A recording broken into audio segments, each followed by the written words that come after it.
Hey folks, it's Maxi here and welcome to another TEW2020 video. You join us for our third ever broadcast of the AEW Lightning Show as we are on the road continually to the New Year Spectacular. Just going to continue on from last week, hopefully have another good show, and again, hopefully start progressing more of the card, giving more people opportunities and hopefully helping the company continue to grow. So we'll crack on with it. Here we go, we're in the north. So we're at the Holt Arena, as I said, in the north. We're in Idaho, and we've got 11,781 fans in attendance. We'll quickly dive through the dark matches. Jake Hager defeats Trent in 12:04 with the red, white and blue Thunderbomb. That was a 63 for the Inner Circle member picking up the win. We had the Acclaimed defeat QT Marshall and Austin Gunn in 10:25 when Bowens pinned Austin Gunn. That was a 41, Max Caster off his game, but slowly but surely getting them a little bit over. We had Hikaru Shida defeat Zoe Lucas in 9:22 with the Majo no Egechi, a 40. I know Zoe doesn't really look like a heel, but as I say, just someone that we brought in, going to give her some enhancement matches and maybe lead to a bigger push down the line. But she takes a defeat here to Hikaru Shida to give her some momentum, which bizarrely was only cooled despite the various victories alongside Kenny Omega. We had Leva Bates defeat Gazelle Shaw in 9:26 with the critical confirmation. 27 here, both ladies didn't click and it did make the match struggle, but Leva, I don't think it's won yet with us, so her record would be like none of 50, but she picks up the win today. And we had Matt Sydal in action. He makes his first appearance and he debuted a Thrill Seeker gimmick, and he lost to Jack Evans in 10:03 with a 6:30 senton. So a good win for Jack Evans. Sydal will get opportunities, but he is again like putting people over, but a good hand to have, and a 52 rated matchup here. On to the show itself, and we start off again with Cody and AJ Styles in this 88 rated segment. Obviously, continuing on for last week, we start off with AJ in the ring, and he basically calls out Cody. He wants one more opportunity to face him, and he says he spoke to Tony Khan. Tony was quite happy. He already made the match up for tonight.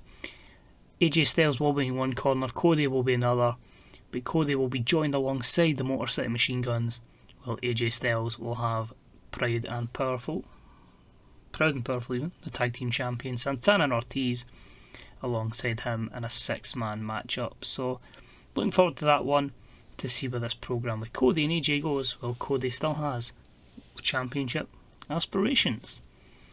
We continued on with the AEW Live Championship Tournament. We had a decent reaction to this one in Subpar Wrestling as Frankie Kazarian pinned Bandido in 10:22 with a handful of the tights. So a bit of a shock win here. Kazarian's not done too much, but he progresses to the semi-finals with a win in 61 rated matchup, which will mean a semi-final of former SCU teammates Kazarian and Scorpio Sky. We had an abysmal matchup that saw Chris Statlander pick up the win over Charlie Evans in 9:19 by pinfall.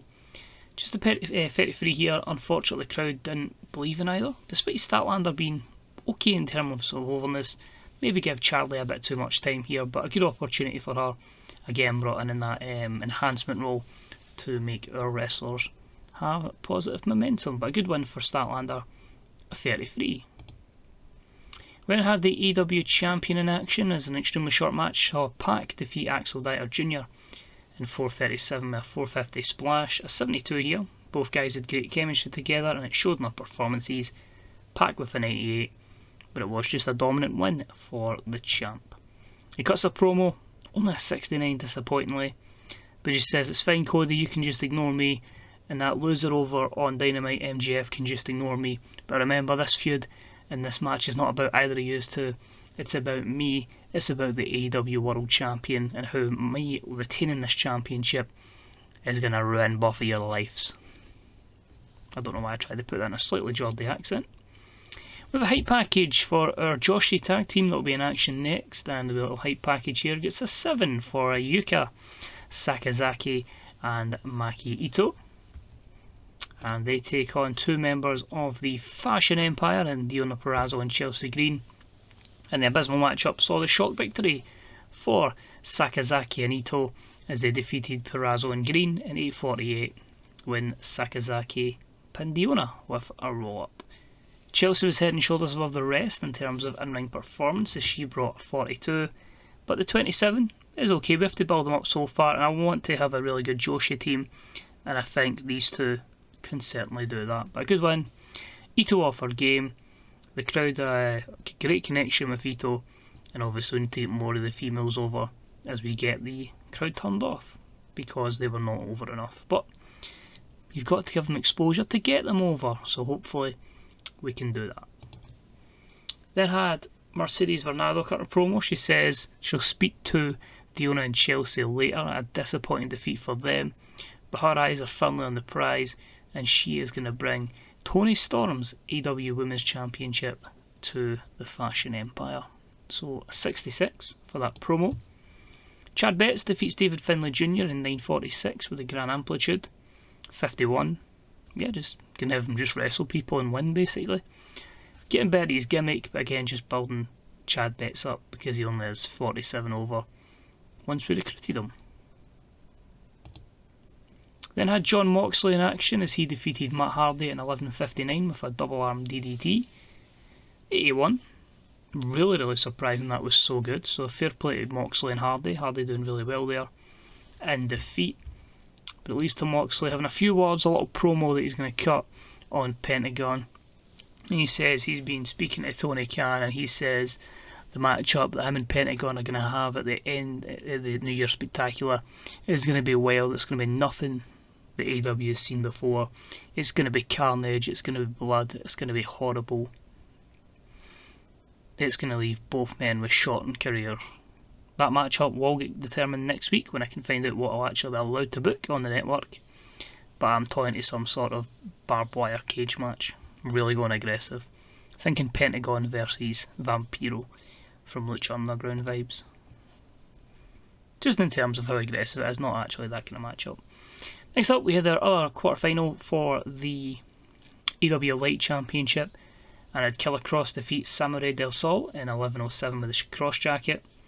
Simple effective victory here, only a 63, 51 for Del Sol who was off his game, and a 68 for Killer Cross.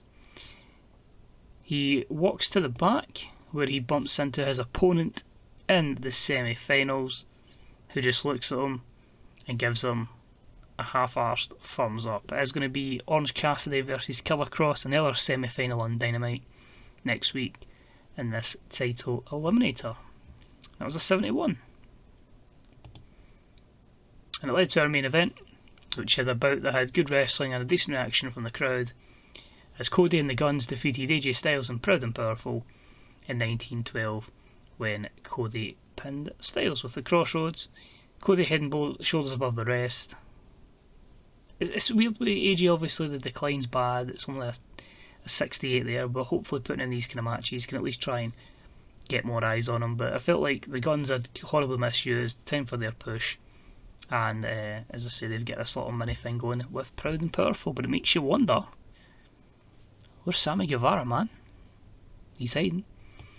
But the 81 matchup gives us an 80 overall, which will increase our popularity in 32 regions, which of course will cover the States, and well in fact won't cover the States, I think that'll be one place we won't touch, but it'll be everywhere else.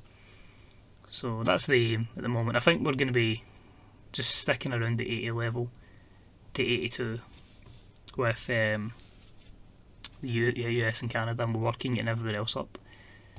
The show was good, mass majority liked it, feedback's positive, don't worry. Nyla Rose is just a handshake deal, a few people are moving to Impact and getting more opportunities there. We've confirmed the signing of Layla Hirsch. She'll be here as an enhancement talent, but we want to push her because she has an AEW talent.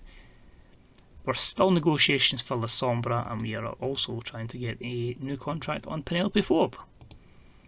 That aside, Impact looking at Jamie Hayter and Leva Bates. Let's just have a wee nosy and see. It's all going to be Impact doing handshake deals. I don't mind them doing that. It's not the end of the world. It's going to give them more exposure and hopefully help get their skill set up. So I'm not going to deny any of them an opportunity to get their skill set up. So yeah, that's fine. That's cool. CM Punk says Lee Lucas is poor psychology. Of course, their commentator. The 2.88. So good there. All happy with that. So the only thing to look at is finances. So we are, as I say, making a good bit in broadcast revenue compared to what we usually would do. I think what we'll do is we'll build up our finances again for a good couple of months, and then we'll put more money into media, and then we'll start using that money for other things, because obviously we're only really using the AEW Live until we can get a proper network when we can actually put a deal in place, which we're still 10 months away from, which is great. But no, overall, happy with that show. The card will probably come clearer over the next 2 shows for the New Year Spectacular, but the ideas I've got in my head are really, they sound good to me, and I'm hoping when we execute them, you guys will be like, oh my god, I didn't expect that, or I did expect that, and you like the idea we're going. But we're hoping to have some big payoffs at the pay-per-view, that's for sure. So thank you much for watching. I'll catch you later. Take it easy. Good day and good night. See you soon. Bye bye.